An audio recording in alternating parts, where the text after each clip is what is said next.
Hey, and we are back at Conduit 18 in Salt Lake City with Beverly Hale from Oklahoma City. From Oklahoma City, yes. And we were joking off camera about the wind whistling down the plains. Yes. Yes, it's always blowing.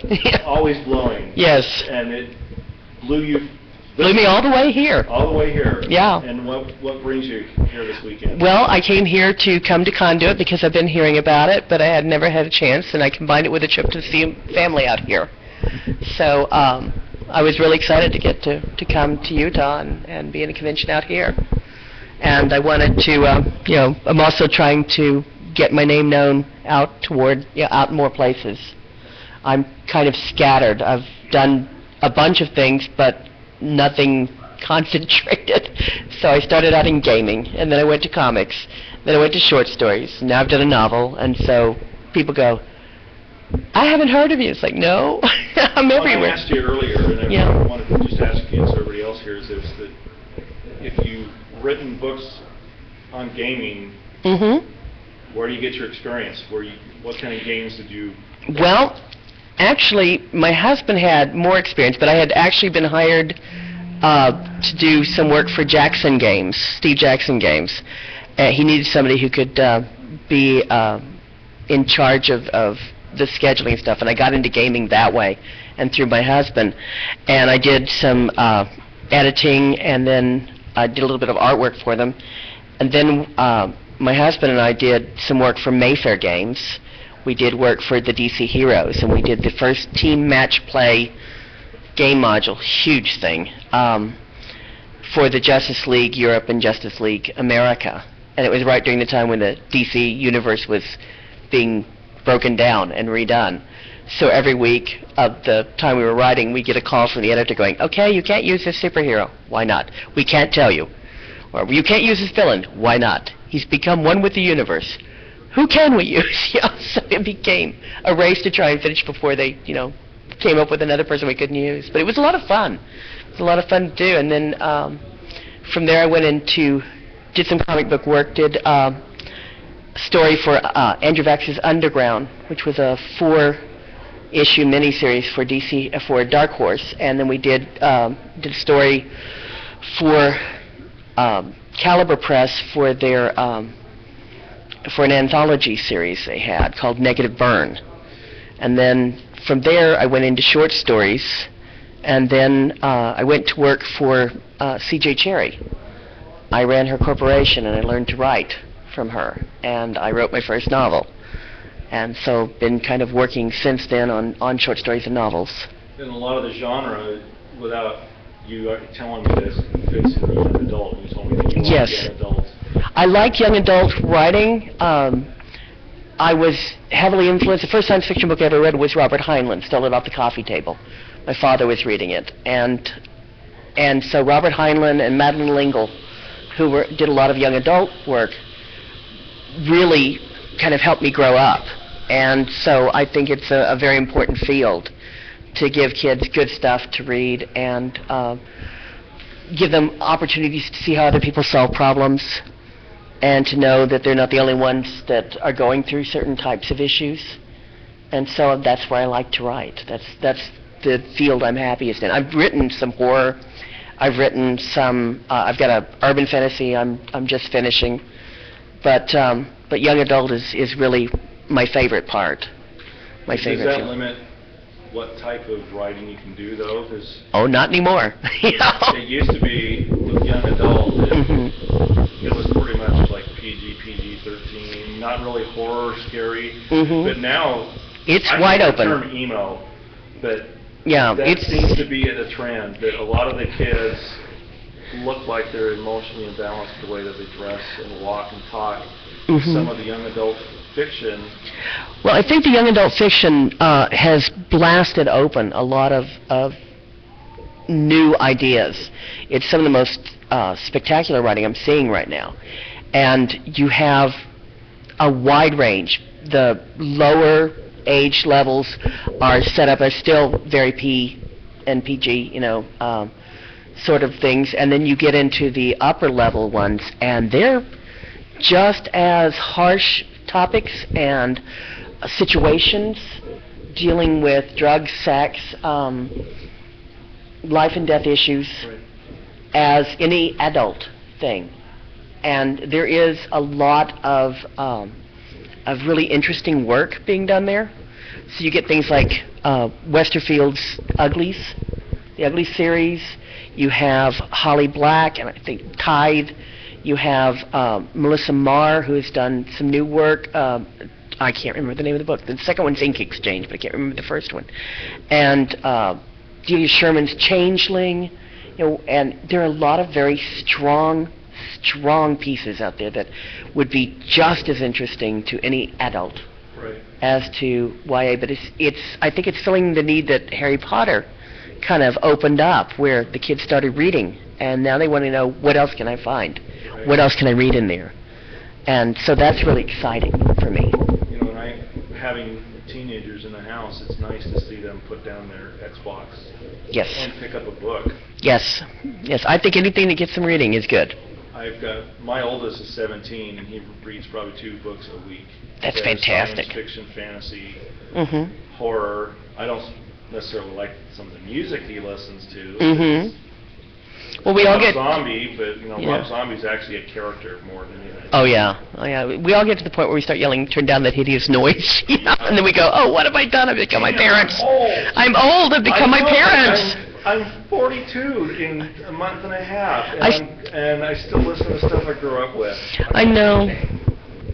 I sit there and I go, "Oh, yeah, in my day, Turn that music down." Yeah. Back in my day, Ozzy Osbourne could actually talk. Yeah, that kind of thing. But of course, I think back. And I'm older than you guys are, so I think back where you had the acid rock of the '60s, the late '60s with Jimi Hendrix and things, and it was just as wild and crazy and hard driving and things. Janis Joplin and the Stones and all this stuff, and so I really can't complain too much, and I like a lot of the stuff. I'm particularly fond of the Gorillaz, which just astound some of the 15-year-olds I know. They're kind of like, "You watch that? You listen to that?" It's like, it's a cartoon band. Well, it's a band with cartoon characters, but it's a whole group of still a band. With characters. Yeah. So it's so cool though that our society, as complex as it is now, and how fast-paced it is, that we can sit down and develop a character like Harry Potter that it appealed to everything from. Did you know who Harry Potter was? No, and the fact that when it came out and it started hitting, and you start seeing everything from 8-year-olds on up to people who are retirement age, all of them reading Harry Potter, and I think that's just amazing. I think it's fun that we found something that kind of introduces people who don't normally like science fiction and fantasy into our world, and let them see that we've got a lot of fun going on in here. Yeah, and there's been so many crossovers too. That there's books and movies that are science fiction and fantasy, and some artists, authors don't like being labeled science fiction author or fantasy author.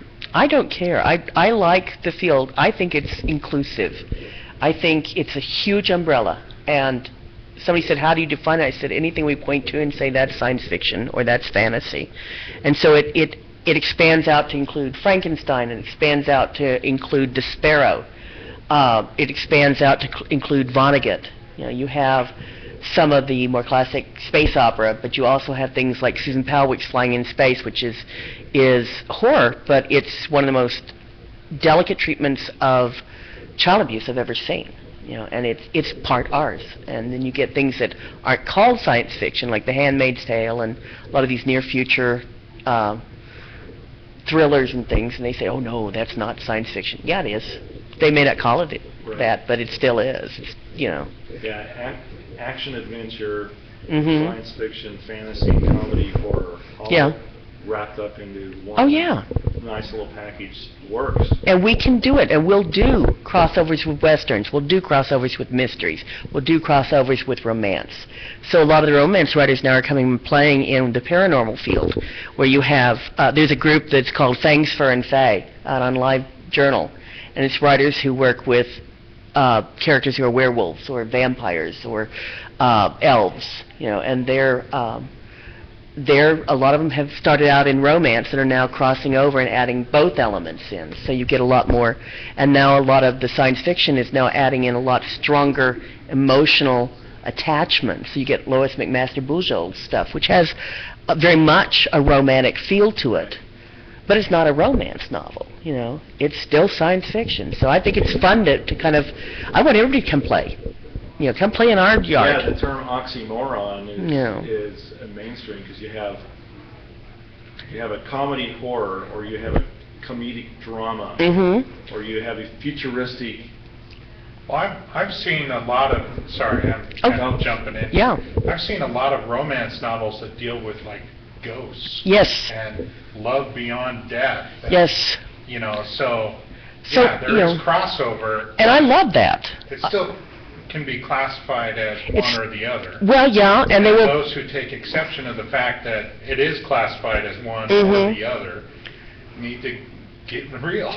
Well, I'm very much a generalist. I like everything. I found out that Words in a Row did something when I was like 5, and have been addicted to reading. Other people do drugs. My husband and I do books. It's less hangover, a lot heavier. What do you have it up to? We have 10,000 books in our house right now, and we have to call out about 1,000 a year. My husband has a theory that as long as there are books in the house, he can't die. At this rate, he'll be 300. Yeah, because he still has stuff to do, right? Yeah, and he's always buying. And so we have a lot of friends who are writers, so we buy a lot of our friends' books, too. And I just love reading. I'll read anything, just about if it's a good story. Since you have such a diverse background. Discipline. Yeah. How often do you have a novel or a novelette or a book coming out? I'm a very slow writer, and most of the time, up until this last year, really, I worked 70 hours a week most of the time. I was a meeting planner in D.C., and then we moved back to Oklahoma. I ran a language school, so I was working these huge, long hours, so I write very slowly. But I have had a story that just came out in an online magazine, or it's just coming out, called it's Big Old Face Full of Monster is the publication, and the story is called Keeping It in the Family. I've got a short story that just came out in the Bubba universe, the Bubba's of the Apocalypse universe, out of Yard Dog Press, and it's called Pest Control.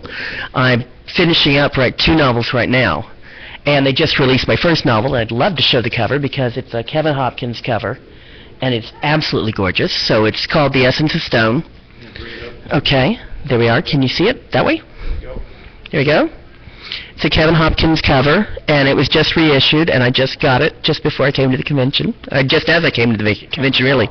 So y'all are the first to see the new cover and the new, the new look on the book. So, I'm writing simultaneously about 3 or 4 different things at one time, and I've got short stories out in the mail, and I'm finishing up 2 novels right now. And that's one of the reasons I come to Utah. My sister puts me in a room and chains me up.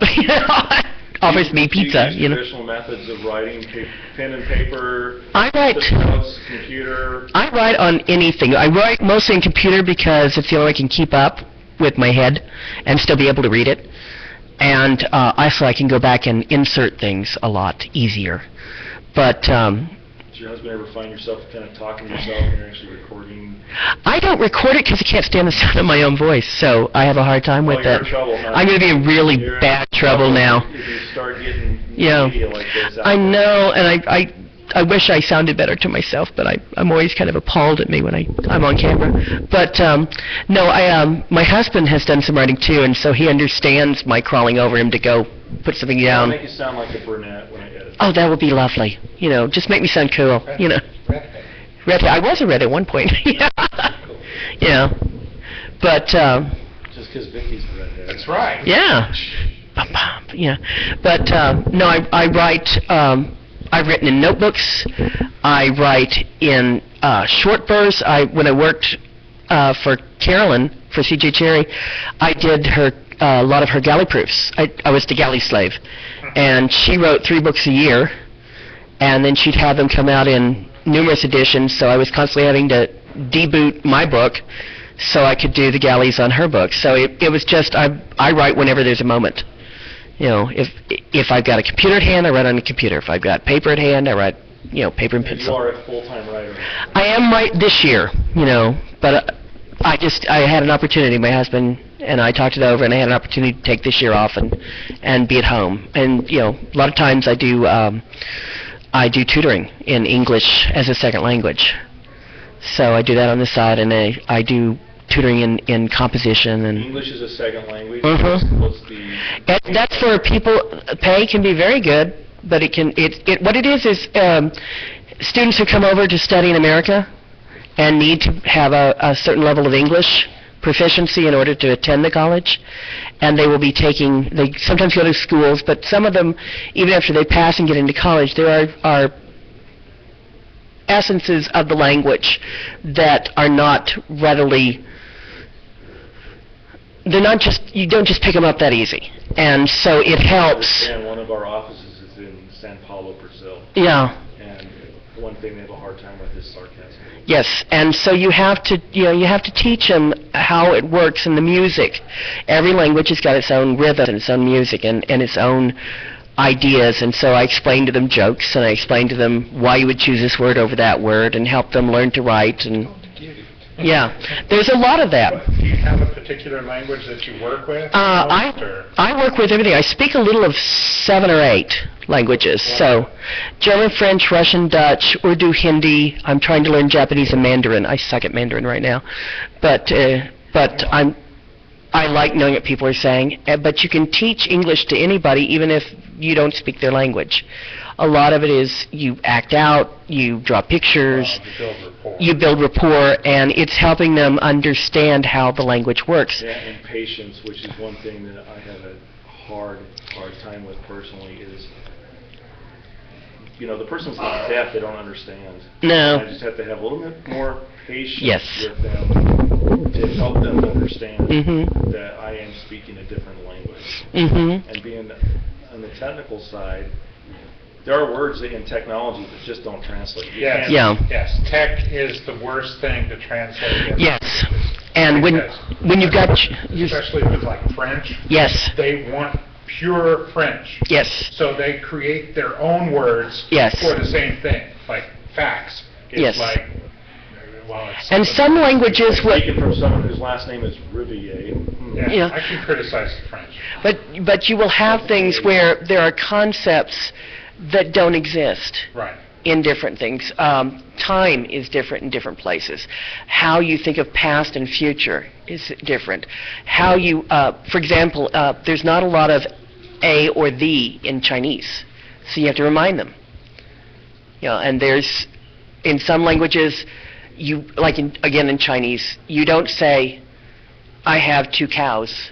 You have, I have 2 cow. Right. So cow stays the same, and you know whether it's singular or plural by what's in front of it. And that right there sounds like that would be a very good resource for a writer. It is, because you have to think in different concepts. You think in different ways, and you listen to different cultural patterns. They ask things. Example, we had a Halloween party, and one of my Japanese students came up and he said, "Now let me get this straight. You dress your children as monsters or beggars, and send them out in the dark alone to beg for candy from strangers." And I said, "Yeah, that's about it." And he got very quiet. He said, "We would not do this in Japan." And I said, "Just go with it. Just go with me. It'll go fine." But it's just, I get a lot of ideas about things. This book is actually based on, the background is Indo-Pak, Indian and Pakistani, because I wanted something that wasn't just a British fantasy. And I had been working with a lot of people from India and Pakistan in graduate school, and they had told me that their culture is one of kind of absorbing things. So people come in and try to conquer them. And they go, "Okay, come on in." And they're still there, and the conquerors are gone, or they've been absorbed. And so they take pieces from other cultures that they like, and what they don't like, they don't take. So it was fascinating to talk to them and to think about it, and to go to parties and not be the majority, and to talk to them about their music and their history and their approach to things, and to find out where we were together and where we veer. Can you imagine Star Wars in Farsi? Yeah, Yeah, it's very interesting to hear people rattling in Urdu, and all of a sudden an English word comes in and it just keeps moving again. So or to listen to music or watch the movies in Hindi, where they've got a huge Bollywood industry. It's just amazing. But you find out you can learn to read the movies. And so you wind up watching them, and you've got something happening. I'm doing a running commentary in English, and they're going, I thought you didn't speak Hindi. And I said, I don't. I speak mom. I speak kid. And you can learn to read the body English. I can't understand the word saying, oh, she's angry at him, and he is a lost love. How do you know that? The body language. The body language, the way people relate. And you find out where people stand in relationship to each other and how they, how they run their families, and that's just fascinating to me. So I get a lot of background, a lot of ideas for stories out of meeting other people. Also, it makes my world bigger. If something happens in Japan now, I've got people there, in Taiwan, in India, in Europe, in Africa, in South America, and I worry about my kids. I worry about them doing well, and the same reason we do this on the internet is people from other countries and other languages that barely speak English, but they like Star Wars, they like fantasy, right. They like Harry Potter. Well, a lot of the themes in those stories that you just named transcend the culture. Oh yeah, most really good writing transcends everything. There are basic feelings and ideas and thoughts that we all have. The need to succeed, the need to be powerful, the love of your life, finding somebody, how to fit in, not fitting in. There are things. The old wise man by the road fits into every culture. It's everywhere. It doesn't matter what language it's in. There's always certain tropes, certain icons that are going to be there. The hero is everywhere. And so that's what makes it, what makes literature fun, is because we've all got these same basic needs and basic ideas. And I like to play with them. And it's fun to dress them up in a different format and run them a different way, and not have... You get an email, how could you kill this person off? Yes. Why? Yes. Oh, I got that. I got that. I have had people come up and discuss characters in my stories, and they will talk, well, if so-and-so hadn't done this, this wouldn't have happened. And I'm sitting there going, these are words on a page. And for them, they're real. For that moment, those are people that they know. And that's what you write for. You write for that chance to make a connection with someone, to have something in your head hit them, have something that you want to tell them. And that is what language is. It's communication. Your thoughts trying to communicate with the other person, to convey to that person the meaning that you are writing in the story. That's right. Whether that comes out in dialogue or description. When you have a connection, especially an emotional connection, yes, where someone has been moved to one emotion or another, whether it's anger or love or fear. Or those are powerful tools in your kit for writing. Yes. And if you don't have that, you don't have a story. There is something so wonderful about, you're reading a story and people laughing in the right place, or you hear that, at the point where you want them to. Yeah, I sent a guy screaming from the room on a story I'm working on right now. I did a reading from it. I sent him out in tears, and I was like, oh, I'm sorry. No, I'm not. I did good. A composer that he sent me a demo reel of a whole eclectic collection of his work. He's done science fiction, fantasy, horror. I made the mistake of listening to it like at 10 o'clock at night. I turned on the lights and started looking around with it. I thought I heard a noise, but that's exactly what they want you to feel. It's making that connection and evoking that response so that, for that moment, you're connected. I've been collaborating on stories with several people. And at one point in this particular story, we're all standing over the bed of this person who's dying, and she dies. Mm-hmm. And everybody's like, oh no, that's horrible. So I wrote this thing. Mm-hmm. I don't want to tell you because I'm publishing it. But, okay.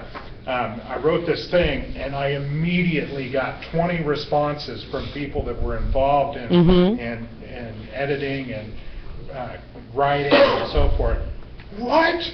What, are you out of your mind? Yeah. You can't do and yes, I can. Yeah. To provoke that kind of instant Mm-hmm. reaction yes. told me I had achieved what I wanted to achieve, Mm-hmm. which was, and that people were paying attention to what I was doing.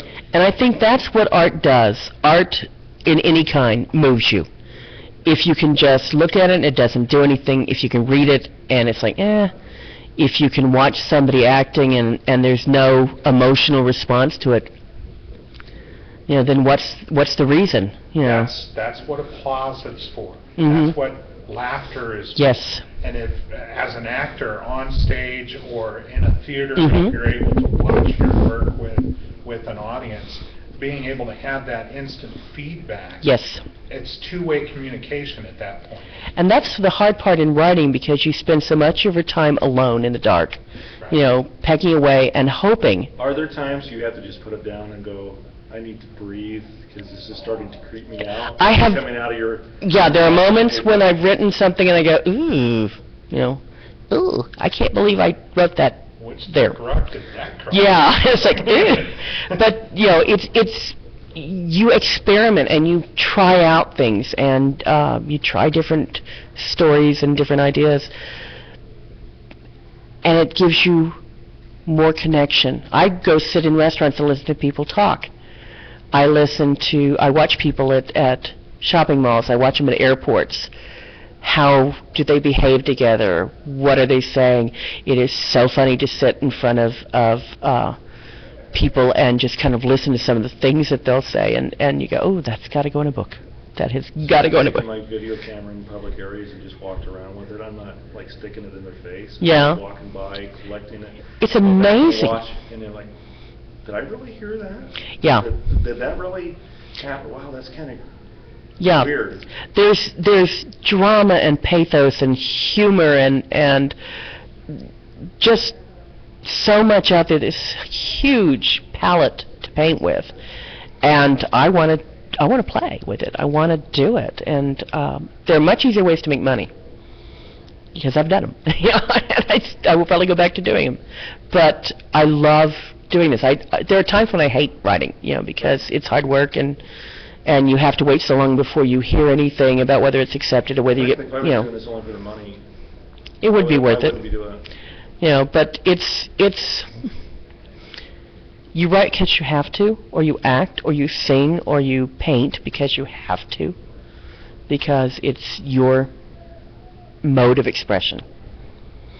And so that's why I do it. And I get lucky enough that some people like it.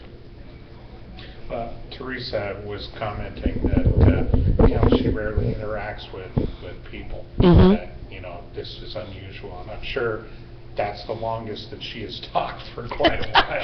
I know. I almost made the comment about English being her second language. But you have to have, from my perspective, Mm-hmm. I am not a professional Mm-hmm. writer. But from my perspective, you have to have an understanding and a connection with people in Mm-hmm. order to create understanding and Mm-hmm. connections with people. Nobody ever believes it, but I'm very shy. And actually, the first time I ever did a reading, I had to go throw up beforehand. Because I was terrified. We've actually got 20 Yeah. minutes of you talking on camera, and you're doing. Because I'm not thinking about it. But I was very shy. But when I tell stories, and I know that people are going to read them, I can be brave and I can be outrageous and I can be hilarious and things, and that's my way of connecting, and that's fun for me. It's just. And we took our show from audio only, which we could be different characters, Mm-hmm. be different persons. Yes. My hair could be a mess. I could be in my pajamas Mm-hmm. to put it on camera. which, you know what, I've done a show with my pajamas on, and a baseball cap, my hair a mess, and having a good time with it. Yeah, it's just, you have to get out and see people occasionally, though, because otherwise I start running around the house going, I can't stand it, I've got to go out and find people. Yeah.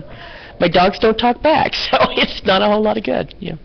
But my husband, thank God, puts up with all this, and he knows, and he writes, too. He writes really well. I wish he'd go back to doing it. But he knows enough that when I've got to crawl over him and get to a pencil because I've got to write this down, or I've got to wake him up at 2 o'clock in the morning and go, listen, you got to listen to this. You know, he's kind and wonderful man, you know, who My wife would kill me. Yeah. I've had this epiphany. Yes, yeah. I have this knife. He's like, I have to tell you this. Do you have to? Yes, I have to. Okay. You know. Lightning waking up my wife in the middle of the night, and she's screaming, Jeff, Jeff, Jeff. Mm-hmm. Like, write down what your thoughts.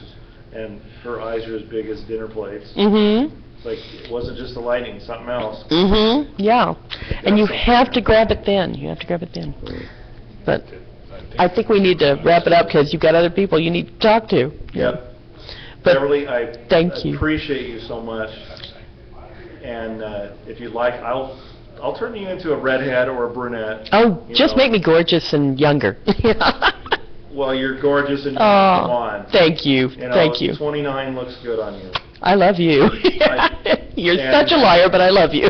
It's been great. Thank you. What's your website again? Oh, www.bevhale.com.